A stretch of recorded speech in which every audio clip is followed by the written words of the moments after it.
Assalamu alaikum, all of you. Today we are discussing paper 2 2020 summer paper 2 variant 1. अच्छा जी, in the first question हम पूरा paper discuss करेंगे इंशाल्लाह. First question में सबसे पहले एग्जामिनर क्या कह रहा है? In the first question they have said that there are 80 vehicles traveling along a road were recorded. The result are shown in the table. सारा उसका table record है. In the first part, they are asking to find the estimated mean. What is mean by estimated mean? मैं highlight कर रहा हूँ जो जो चीज़ find out करने हैं कह रहे हैं आप लोग जिसको एस्टिमेटेड मीन फाइंड आउट करना आता है दे में start finding out the estimated mean फिर वो मेरे आंसर से अपने आंसर को मैच कर लीजिएगा okay first of all what is estimated mean the formula of finding out the estimated mean is sum of f x upon sum of f where f is called the frequency and x is called the midpoint of class interval.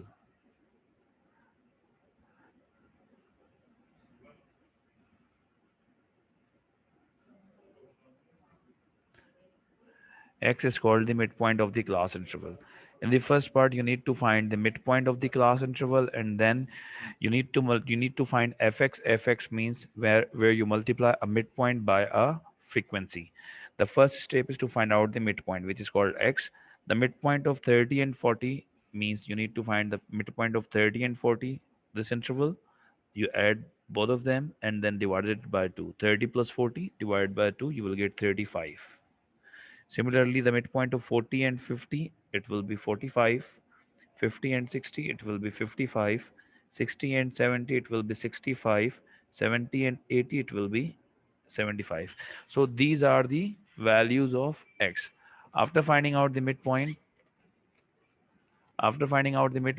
you need to get the product of f and x. F is the frequency, x is the midpoint. Multiply frequency by the midpoint and answer निकालें इसके जल्दी जल्दी सब लोग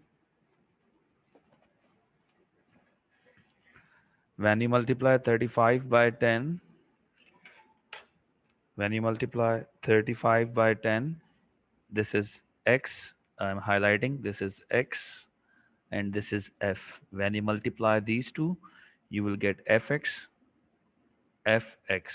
35 into 10 it will be 350 similarly x is 45 f is 18 when you multiply 45 by 18 you will get 810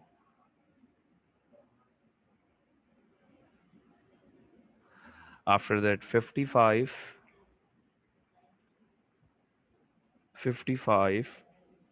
into 27 you will get 1485 then you are having 65 as a midpoint and 19 as a frequency 65 into 19 65 into 19 you will get 1235 then 75 is your midpoint x and 6 is your frequency 75 into 6 you will get 450 so you got the value of fx then in the formula you need to find sum of fx this e means sum of this symbol sigma means sum of okay sum of fx means whatever the values of fx are there you need to add all of them that is called sum of fx total sum of the product of midpoint and frequency it will be 350 plus 810 plus 1485 plus 1235 plus 450 its sum of fx will be sum of fx will be equal to 4330 and sum of f means total frequency means these are equals to 80 it's mentioned in the question there are 80 vehicles जिसका data record किया गया है तो sum of f means 80. Now sum of fx will replace by 4330 and sum of f will replace by 80. Now divide 4330 by 80, you will get the answer 54.125. 54.125 is the estimated mean for the first part. अच्छा जी, is there any confusion? If you feel, अगर आपको कोई confusion है तो do discuss with me, मुझे WhatsApp करें। और जिनको समझ में आ गया, जिनके आंसर्स सेम है, वो भी अपने अपने आंसर्स मुझे साथ साथ शेयर करते जाएं। ओके, अच्छा जी। Now next question, draw a cumulative frequency diagram. Draw a cumulative frequency diagram. For cumulative frequency diagram, you need to find the points. What are the points in cumulative frequency diagram? Cumulative frequency diagram में जो आपके पास points आते हैं वो आते हैं upper limit, class interval की upper limit and CF cumulative frequency. Cumulative frequency means add करने के बाद जो आता है। मैं cumulative frequency का एक column बना लेता हूँ, इधर ही mention कर देता हूँ मैं।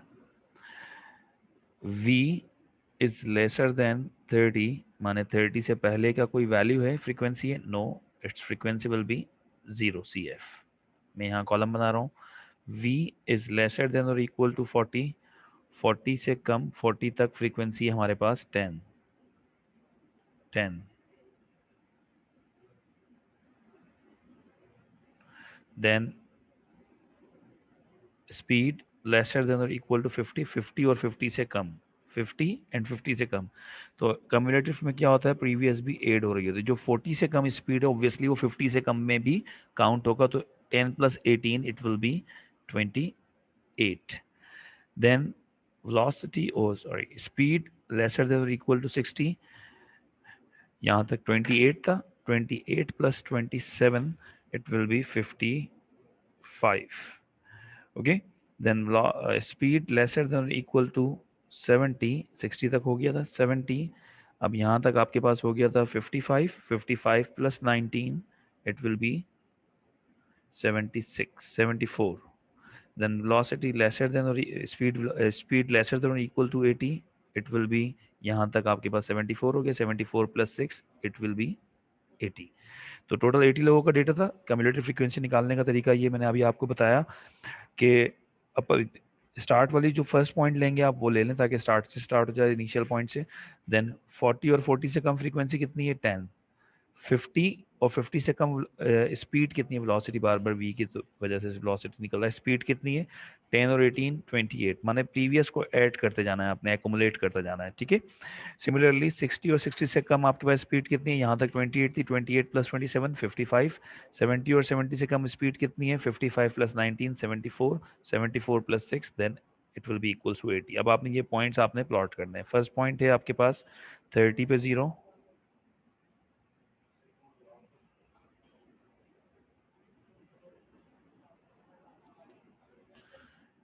30 पे 0, it will be over here, 30 पे 0।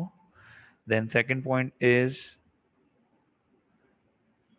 40 10, 40 and 10 over here, okay, x is 40 over here and y is 10 over there। Then third point is 50 28, 50 28 over here, 50 and 28 30 था, 30 से एक digit पहले 28 because 5 line makes 10, so one small line makes it, one small line is equal to 2, okay। Then 50 28 के बाद 60 55, 60 and 55, 50 60, it will be 55 over here in between 50 and 60, okay। Then 70 74, 70 74 over here, then 80 80, 80 80 will be over here, x is 80 over here and y is also 80 over there। now you need to join them by the smooth curve। आपने इसका smooth curve बनाना, सबसे पहले points plot करने के marks हैं। अब मेरे पास बिल्कुल स्मूथ नहीं बनेगा लेकिन मैं ट्राई करता हूँ कि स्मूथ कर्व बनाऊं।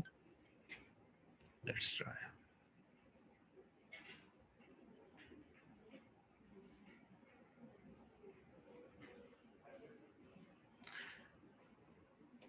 I have try my level best कि स्मूथ कर्व बन सके। आप लोगों ने इसी तरह से बेहतर अंदाज में इसको ज्वाइन करना, ज़्यादा से ज़्यादा प्रैक्टिस कीजिएगा ताकि प्रॉब्लम ना हो। यस सर, आवाज़ नहीं आ रही है, बाकी सबको आवाज़ आ रही है? यस और नो? जल्दी से मैसेज का टाइप करके बताएं, बाकी सबको आवाज़ आ रही है?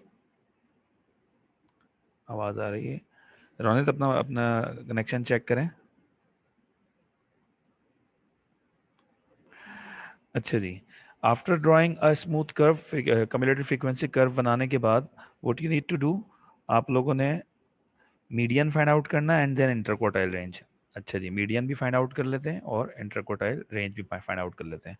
What is median and what is interquartile range? First of all, median means the value of x, median means the value of x,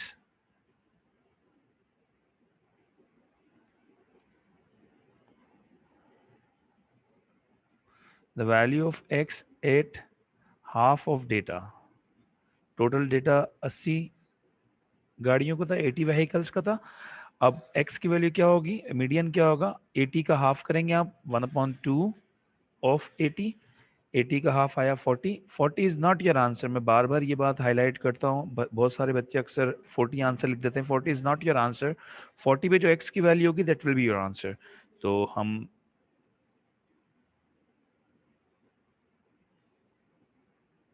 40 पे x की वैल्यू निकालते हैं।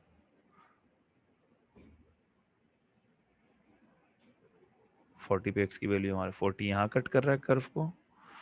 40 पे x की वैल्यू आ रही है हमारे पास 55, 51, 52, 53, 54, 55। So our median, which is representing by Q2, is 55. Okay, so this is median. Then in the second part they have asked you to find interquartile range. Interquartile range means interquartile range means upper quartile, interquartile range. Interquartile range means upper quartile, which is representing by Q3, lower minus lower quartile, which is representing by Q1. Now what is Q3? The definition of Q3 is the value of x, the value of x at 3/4 of data. Okay. Then similarly, lower quartile means the value of x at 1/4 of data. So दोनों की values find out करने के बाद then you need to subtract them and you will get the value of interquartile range. पहले हम upper quartile find out करते हैं। upper quartile means 3/4 of 80 पे x की value, 4 1s are 4 20s are 60. 60 is not your answer. The value of x at 60, that will be your Q3 means upper quartile. So the value of x at 60, let's check the value of x at 60. This is 60। आपका जो 60 पे यहाँ cut हो रहा है, तो यहाँ पे x की वैल्यू क्या आ रही है आपके पास? Check the value of x, it's 62. So upper quartile is equals to 62. Now similarly lower quartile. Lower quartile means the value of x at 1/4 of data. 1/4 of data means 1/4 of 80. 4 1s are 4 20s are. So 20 पे x की value क्या आ रही है आपने वो देखना है। अब आपने क्या चेक करना है लोअर क्वार्टाइल के लिए? The value of x at 20, that will be your Q1 lower quartile. So 20 पे चेक करते हैं हमारे पास क्या वैल्यू आ रही है। 20 is over here। हमारे कर्व को यहाँ कट कर रहा है, इसको हमारे कर्व को 20 ने यहाँ कट किया, यहाँ पे थोड़ा सा आगे।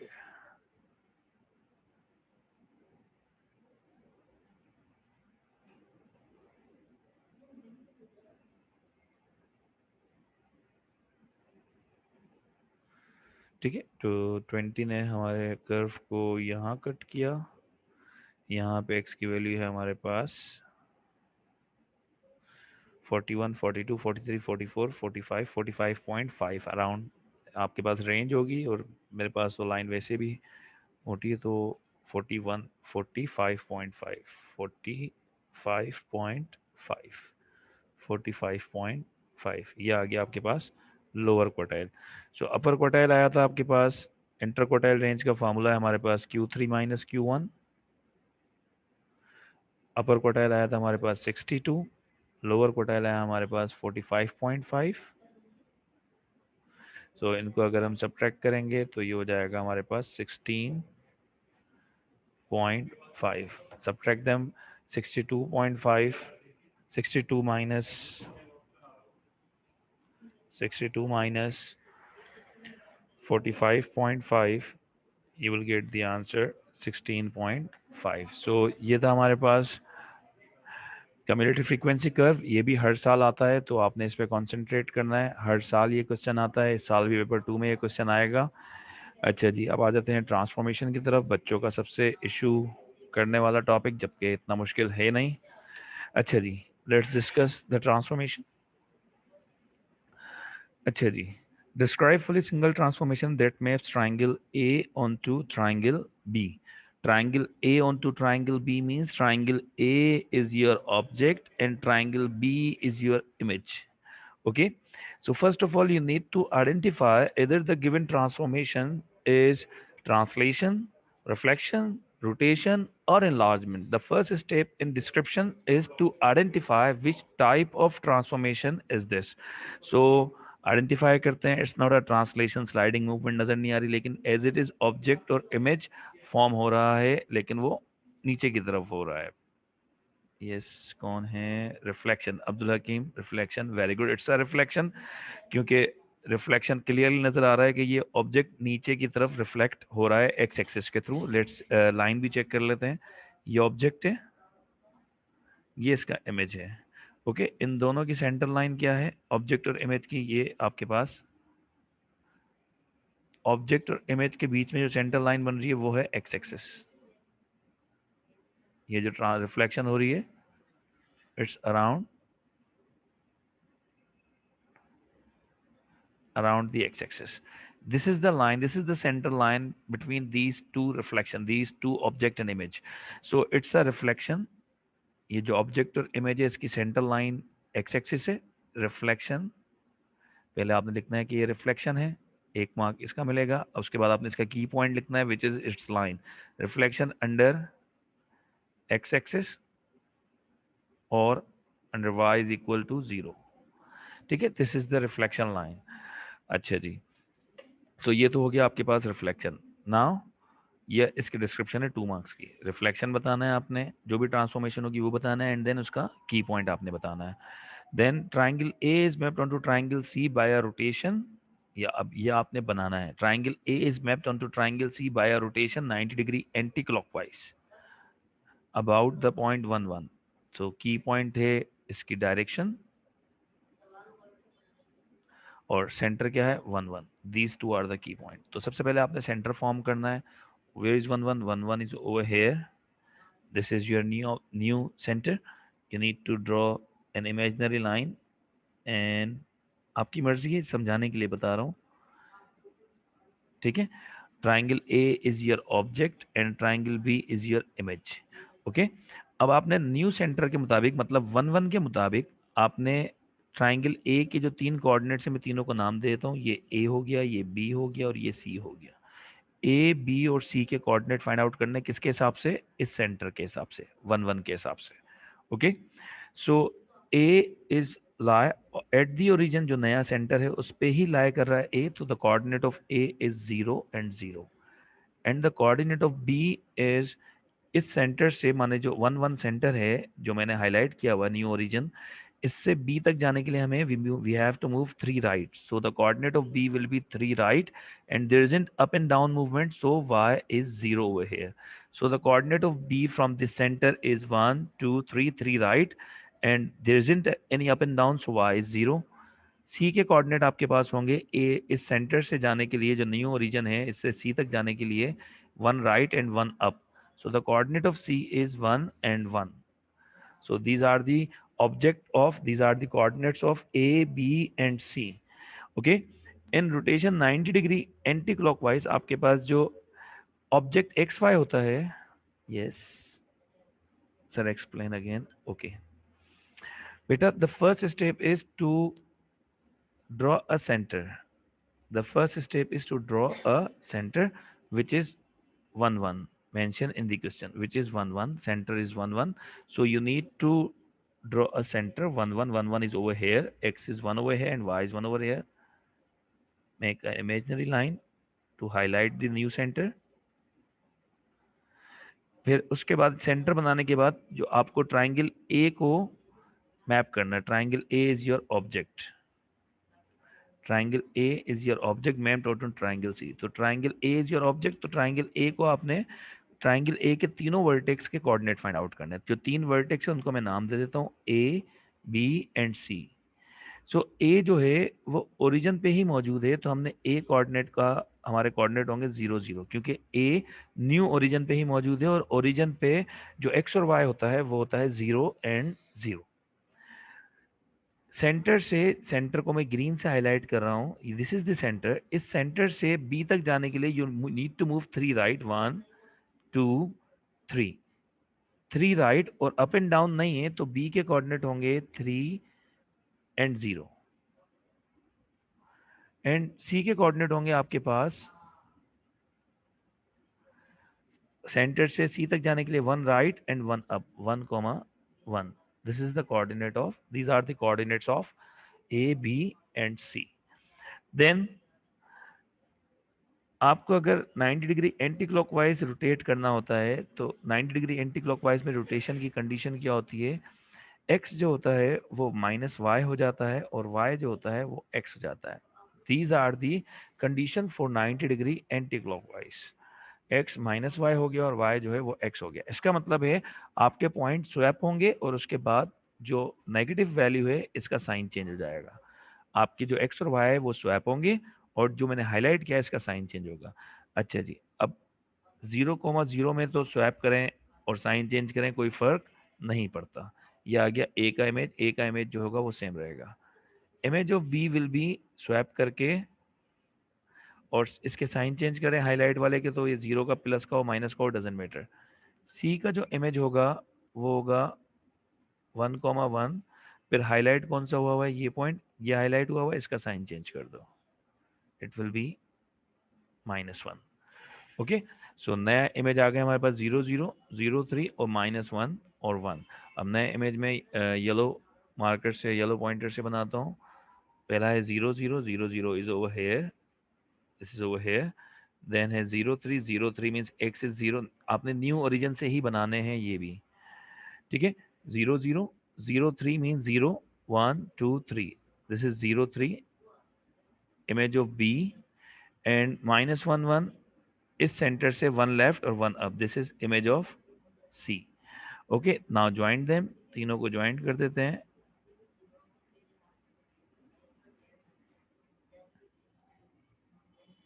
ये पॉइंट क्या आपके पास, ये बन गया image C, triangle C, which is anti clockwise 90 degree movement. ठीक है, 90 degree anti clockwise about 1 and 1. अच्छा, जिन लोगों ने अभी भी ये टॉपिक जिसका कंफ्यूजन है जिसको, तो वो इसके वीडियोस देख सकते हैं. इसके वीडियोस मौजूद हैं, मैं और फर्दर वीडियोस इसके अपलोड कर दूंगा. जिनको अभी भी, जिन्होंने ट्रांसफॉर्मेशन में अभी भी इशू है, तो वो वीडियोस देख सकते हैं. Okay, now C part. Triangle A is mapped onto triangle D by a single transformation P. The matrix representing P2002 describe fully the single transformation P. आपने इसको describe करना है matrix transformation के through. Now what is matrix transformation? What is matrix transformation? Matrix transformation क्या होती है आपके पास? Matrix transformation का जो general formula है वो है matrix multiply by object is equals to image. This is the general formula for the matrix transformation. Now in this question, matrix is given to you 2002. Object is mentioned to you. Triangle A is mapped onto triangle D. Triangle A is mapped on to triangle D, it means triangle A is your object, तो जो answer आएगा वो triangle D होगा। तो triangle ए जो object है आपका, उसके पॉइंट्स क्या हैं, उसके पॉइंट्स है, अच्छा, अब जो, अब इसमें सेंटर नहीं बताते, मैट्रिक्स ट्रांसफॉर्मेशन में सेंटर आपका ओरिजिन ही होगा आपके सिलेबस में। मैट्रिक्स ट्रांसफॉर्मेशन जो है उसके अंदर सेंटर जो होगा वो क्या होगा, ओरिजिन ही होगा। स्केल फैक्टर 2 है, एनलार्जमेंट है, very good, it's an enlargement with scale factor 2, लेकिन you need to draw the image as well. ठीक है, ऑब्जेक्ट ए है आपका, ए के जो कोऑर्डिनेट है ओरिजिन के हिसाब से, माने यहाँ से इस ओरिजिन के हिसाब से वो है 1141 and 22। These are the coordinate of the object A. Object A के कोऑर्डिनेट कौन कौन से हैं, एक ये वाला कोऑर्डिनेट, एक ये कोऑर्डिनेट और एक ये, तीन कोने जो हैं, ठीक है। ऑब्जेक्ट ए जो है आपका, ट्राइंगल ए जो बना हुआ है, ये कोऑर्डिनेट है 11, ये कोऑर्डिनेट है 41 और सी कोऑर्डिनेट है 2 2। So these are the coordinate of the triangle. ठीक है, इस ट्राइंगल ए के जो तीन वर्टेक्स हैं, तीनों के जो कोऑर्डिनेट्स हैं वो ये हैं। ओके, तो आपने सिंपल इसको मल्टीप्लाई करना है, मल्टीप्लिकेशन आपको आनी चाहिए। जब मल्टीप्लाई करोगे इसको तो क्या आंसर आ जाएगा, सब डबल हो जाता है, बस ये ध्यान में रखें। अब ये नया आपके पास इमेज आ गया 2 2, ये ए का इमेज हो गया, ये बी कोऑर्डिनेट इमेज हो गया, ये सी इमेज हो गया, इनको प्लॉट कर दें 2 2 इज ओवर हेयर। उसके बाद है 8 2 इज ओवर हेयर। उसके बाद है 4 4 इज ओवर हेयर। अब इनको ज्वाइन कर देते हैं। ये जो इमेज बना है ये ए का डबल हो गया, माने ट्वाइस हो गया, ये आ गया इमेज डी। देखो ए और डी में जो डिफरेंस आ रहा है वो क्या आ रहा है कि डी जो है वो ए का ट्वाइस हो रहा है। ओके, अच्छा जी, इसकी वीडियोस आप लोग देखें, अगर कंफ्यूजन है तो मैं इसको दोबारा डिस्कस कर लूँगा नेक्स्ट क्लास में। ओके, आप लोग इसकी पूरी वीडियोस देखें सारी ट्रांसफॉर्मेशन की, उसमें भी आपको कंफ्यूजन नज़र आए तो मुझसे डिस्कस करें, I will discuss it again. Okay, so आ जाते हैं क्वेश्चन नंबर 3 पे। Question number 3, rearrange make N the subject. बिल्कुल सिंपल है, 2 मार्क्स हैं, बहुत ज़्यादा आसान है। एन को सब्जेक्ट बनाना है, -3, जब इसको शिफ्ट करेंगे तो +3 हो जाएगा, is equal to 4n। 4 is multiplying over here, it will be divide, so n is equals to m plus 3 upon 4। ये हो गया आपके पास 2 मार्क का क्वेश्चन आसानी से। उसके बाद है सॉल्व करें साइमल्टेनियस इक्वेशन को, शो योर वर्किंग। अच्छा जी, अब साइमल्टेनियस इक्वेशन में हमारे पास जो आसान है वो ये है कि इक्वेशन 2 को हम 7 से मल्टीप्लाई कर दें। आप में से तकरीबन सब बच्चों को आता है, ये बिल्कुल ईजी क्वेश्चन है।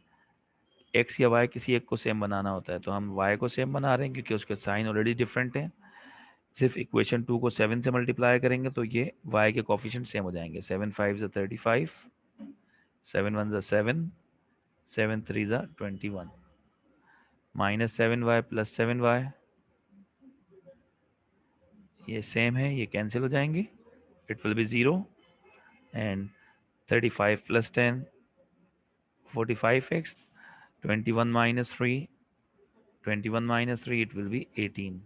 okay, x is equals to 18 upon 45, 9 2 ज़ा 9 5 ज़ा, x is equals to 2/5। बाकी आप लोगों को मैंने पेपर सेंड किया, आप लोग करते जाएं, जहाँ जहाँ आसान सवाल आए वहाँ पे आप करते जाएं। 2/4 मीन 0.4, 0 2 इसको put x is equals to 2/5 और 0.4 इन इक्वेशन 1 और equation 2, it's up to you.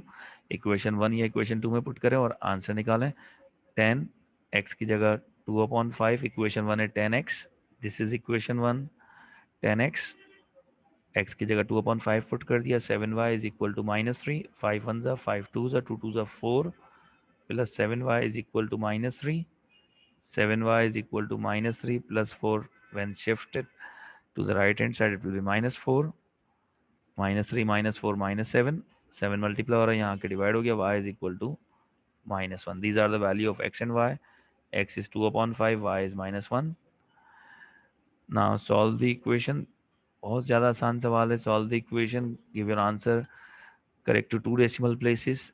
Quadratic formula में लिख रहा हूँ, ये आप लोगों ने खुद करना है।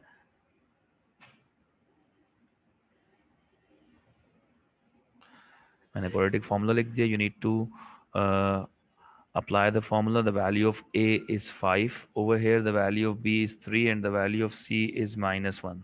Okay, put this value. मैं एक दोबारा से लिंक सेंड कर रहा हूँ, जब तक इसका आंसर निकाले मैं दोबारा से लिंक सेंड कर रहा हूँ। आप लोगों ने दोबारा मीटिंग को ज्वाइन करना है, अटेंड करना है। Thank you very much. मैं दोबारा सेंड कर रहा हूँ।